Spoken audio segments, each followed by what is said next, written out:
নমস্কার বন্ধুরা, আবারও হাজির নতুন একটা লার্নিং ভিডিও নিয়ে আপনাদের জন্য। আজকের ভিডিওতে আমরা ডিসকাস করব যে কালকের জন্য ইম্পর্টেন্ট স্টকস কোনগুলো, যেগুলো আমরা আমাদের রেডারে রাখতে পারি আজকের দিনে। তাছাড়া ওভারঅল মার্কেটে কী হচ্ছে, নেক্সট কী হতে পারে, এখান থেকে মার্কেটে নতুন কারেকশন আসবে নাকি নতুন মোমেন্টাম আমরা উপরের দিকে দেখতে পারি, সে প্রত্যেকটা বিষয় আজকের ভিডিওতে আমরা ডিসকাস করতে যাচ্ছি। ভিডিওটাকে এন্ড অফ দ্য নিশ্চয়ই দেখবেন। সবার আগে আমরা ডিসকাস করে নিচ্ছি যে আজকে কী কী আপডেট দেওয়া হয়েছিল আমাদের টেলিগ্রাম চ্যানেলে, করে আমি দেখিয়ে দিচ্ছি। সো এটা হচ্ছে আমাদের টেলিগ্রাম চ্যানেল, যেখানে আজকে আমরা আপডেট বগেরা দিয়েছিলাম। সো আজকের দিনে যে টপ গেনারগুলো ছিল মার্কেটে 16 তারিখে আমরা ডিসকাস করেছিলাম কিছু স্টকস নিয়ে, যেমন নাজারা আজকের দিনের টপ গেনার। তাছাড়া নেক্সট ছিল ভিডিএলও আজকের দিনের টপ গেনার, অলমোস্ট 6-7% ভিডিএলও মোমেন্টাম এসছে। অ্যান্ড থার্ড স্টক ছিল রেডিংটনও আজকের দিনে অলমোস্ট 7-8% মোমেন্টাম দিয়েছে। তো এই স্টকসগুলো 16 জানুয়ারিতে আমরা ডিসকাস করেছিলাম। এই তিনটে স্টকই আজকের দিনের টপ গেনার। এরকম আরও তিনটে স্টকের সম্পর্কে আমরা ডিসকাস করতে যাচ্ছি, যেগুলো প্রবাবলি নেক্সট কিছু দিনের মধ্যে টপ গেনার হতে পারে, সেই সম্ভাবনা আছে। আমরা ডিটেলে চর্চা করব যে কি হতে পারে কি না। সো সবার আগে আমরা চলছি যে নিফটিতে কী হচ্ছে, সবার আগে সেটা আমরা দেখে নিচ্ছি যে নিফটিতে রিসেন্টলি কী হচ্ছে। নিফটির ভিউ দেখার পরেই আমরা ওভারঅল মার্কেটের ভিউ দেখব। চলো, তো নিফটিতে যেটা দেখা যাচ্ছে যে নিফটি একটা রেঞ্জ অনেকদিন ধরে মেনটেন করছিল, এবং নিফটি এই রেঞ্জটাকে ব্রেকডাউন করার চেষ্টা করছে বিগত অনেক দিন ধরে। আপনি যদি চার্টটাকে দেখেন, আপনি দেখবেন নিফটি বিগত অনেক দিন ধরে এই রেঞ্জটাকে ব্রেকডাউন করে নিচে যাওয়ার চেষ্টা করছে। ইভেন আজকের দিনে নিফটি যখন ওপেন হয়েছিল, একটা স্ট্রং রেড ক্যান্ডেলের মাধ্যমে ওপেন হয়েছিল, বাট এই স্ট্রং রেড ক্যান্ডেলটা সামহাউ সাস্টেইন করতে পারেনি। নিফটি এখান থেকে আবার বাউন্স ব্যাক করতে করতে এই হাইটাকে ব্রেক করে নতুন আরেকটা হাই বানিয়েছে। But at the end of the day, দিনের শেষে এটা সাইডওয়েজই ক্লোজ হয়েছে এই জায়গায়, ঠিক আছে। এখান থেকে নেক্সট কোনো মোমেন্টাম বা ট্রেন্ডি মোমেন্টাম আমরা যেটা বলি, সেটা দেখা যায়নি আজকের দিনে নিফটিতে। এবার নিফটি নেক্সট কী করতে পারে সেটা আমরা দেখে নিচ্ছি একবার। দেখুন, নিফটি নেক্সট যেটা করতে পারে সেটা হচ্ছে যে এই জায়গা থেকে নিফটি একটা পুলব্যাক নেওয়ার চেষ্টা করতে পারে। বিগত অনেক দিন ধরে আপনি নোটিস করে দেখুন, এই জায়গায় বা এই জায়গায় ডিফারেন্ট জায়গাগুলোতে নিফটি শর্ট সেল করার সুযোগ দিচ্ছিল। যারা নিফটিতে কাজ করে, নিফটি শর্ট সেল করার সুযোগ দিচ্ছিল এই জায়গাগুলোতে। এবার যারা শর্ট সেল করেছে, ওরা ভাবছে যে এইখান থেকে মার্কেট নিচে যাবে, বাট নিচে যাচ্ছে না সামহাও। নিফটি প্রতিবারই বরাবর এই লেভেলটাকে ক্রস করে উপরে যাওয়ার চেষ্টা করছে। এবার যারা এখানে শর্ট সেল করেছে, আলটিমেটলি তারা এই জোনটাকেই স্টপ লস হিসাবে ইউজ করবে। হতে পারে এই সপ্তাহে আমরা এখান থেকে একটা বড় ক্যান্ডেল দেখতে পারি, যেটা এই লেভেলে যতগুলো স্টপ লস আছে সেগুলোকে হিট করে আবার নিচে চলে আসতে পারে।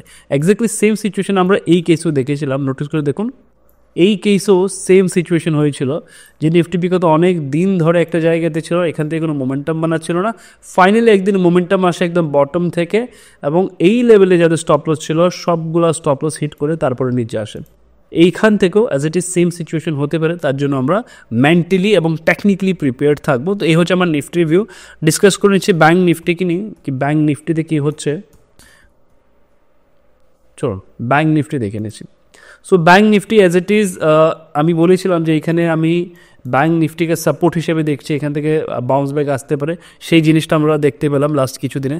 তারপর এখান থেকে ফল আসলো, আবার এখান থেকে মোমেন্টাম আসলো উপরের দিকে।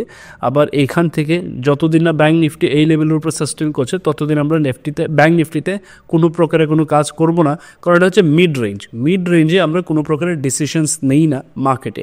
চলুন দেখে নিচ্ছি যে নিফটি স্মল ক্যাপ কী করছে। আমি যদি নিফটি স্মল ক্যাপের কথা বলি, তো নিফটি স্মল ক্যাপ আজকের দিনে ভালো একটা মোমেন্টাম দিয়েছিল। আপনি যদি নোটিস করবেন, দেখেন যে আজকের দিনে স্মল ক্যাপ এবং মিড ক্যাপের যে স্টকসগুলো, সেগুলোতে ভালো একটা রিকভারি এসছে আজকের দিনে। তো স্মল ক্যাপ এবং মিড ক্যাপ দুটোই আজকে ভালো পারফরমেন্স দিয়েছে, কারণ এই যে রেঞ্জটা সেটা কভার হয়ে গেছে। এখান থেকে আমরা একটু কনসিয়াস থাকবো, আবার এখান থেকে ফলো করতে পারে মার্কেট, বা এখান থেকে আবার নতুন মোমেন্টাম আমরা উপর দিকে দেখতে পারি। তার জন্য আমরা মেন্টালি এবং টেকনিক্যালি প্রিপেয়ার থাকবো। চলুন দেখে নিচ্ছি কিছু স্টকস যেগুলো আমার রেডারে আছে। সো আজকের দিনে যেগুলো আমি ট্রেড করেছি আগে সেগুলো দেখিয়ে দিচ্ছি যে আজকের দিনে আমার ট্রেড কোন কোন স্টকে হয়েছিল, যেগুলো টপ গেনেরও ছিল। বিডিএল সবার আগে আমি প্রফিট বুক করেছিলাম আজকের দিনে, এটা আজকের দিনে টপ গেনের ছিল, যেটা আমি দেখিয়েছিলাম আপনাদেরকে টেলিগ্রামে। আমি 16 তারিখে ডিসকাস করেছিলাম এটা নিয়ে। রেডিংটন এটাও আজকের দিনে টপ গেনে ছিল, আমার টার্গেট বগেরা এখানে আপনি দেখতেই পাচ্ছেন। এটা ডেডিকেটেড ভিডিও আমি আজকে হিন্দি চ্যানেলে আপলোড করছি, আপনি চাইলে হিন্দি চ্যানেলও জয়েন করতে পারেন। তারপর আমাদের ছিল গুলশান পলি, যেটা ইন্টারনেটে অ্যাপ্রক্স 14% ইন্ট্রাডে মোমেন্টাম দিয়েছে। আমি লাইভ ট্রেড করেছি এগুলোতে, ভিডিওটা আমি হিন্দি চ্যানেলে আপলোড করে দেবো, সেখানে গিয়ে আপনি দেখতে পাবেন। তো এটা 14% আজকের দিনে রিটার্ন দিয়েছিল আমাকে। তো এই 3টে স্টকে আজকের দিনে আমি ট্রেড করেছিলাম। চলো এবার দেখে নিচ্ছি যে কালকের জন্য বা নেক্সট কিছু দিনের জন্য যে স্টকসগুলো আমি আমার রেডারে রাখতে পারি বা স্টাডি করতে পারি। আচ্ছা, ভিডিওতে ডিসকাস করার আগে একটা পয়েন্ট বলে দিচ্ছি, কোনো স্টকে আমরা বাই সেলের রেকমেন্ডেশন দিচ্ছি না। আপনি যদি কোনো স্টকে কাজ করতে চান সেটা আপনার ব্যক্তিগত সিদ্ধান্ত হতে হবে, বা আপনি যদি কোনো স্টকে ইনভেস্ট করতে চান আপনার ফাইন্যান্সিয়াল অ্যাডভাইজারের সাথে একবার নিশ্চয়ই কনসাল্ট করবেন, তারপর আপনি আপনার যা ডিসিশন সেটা আপনি নিতে পারেন। আজকের দিনে প্রথম যেটা স্টক সেটা হচ্ছে এই স্টকটা বিগত অনেক দিন ধরেই ফল করে আছে, ফল করতে করতে সামহাও এটা সাপোর্ট জোনের দিকে চলে এসেছে, খুবই ইম্পর্ট্যান্ট একটা সাপোর্ট জোন মার্কেটের। তো এই স্টকটা আমাদের জন্য খুবই গুরুত্বপূর্ণ এবং এই জোনটা আমাদের জন্য খুবই গুরুত্বপূর্ণ।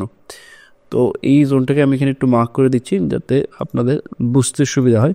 এই হচ্ছে সেই জোন যেটা আমরা দেখছি,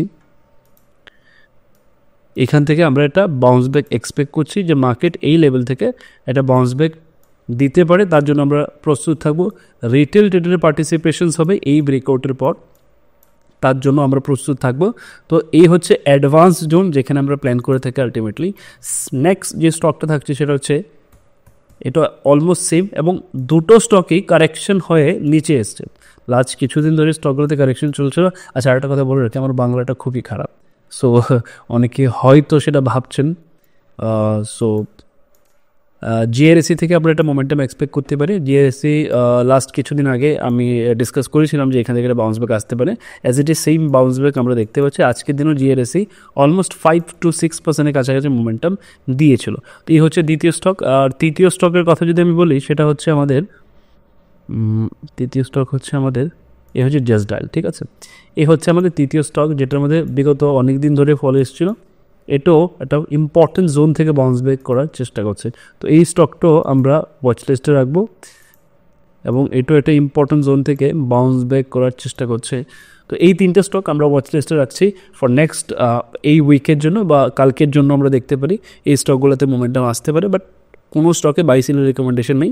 আপনি গিয়ে নিজের ব্যক্তিগত স্বার্থ অনুযায়ী স্টাডি করুন, দেখুন যে নেক্সট কী হতে পারে। আপনার কি ওপিনিয়ন সেটা নিশ্চয়ই জানাবেন। দেখা হচ্ছে নেক্সট ভিডিওতে। আশা করি ভিডিওটা আপনার ভালো লেগেছে। নেক্সট ভিডিওতে আপনি কি টপিকে ডিসকাশন চাইছি সেটা নিশ্চয়ই জানাবেন।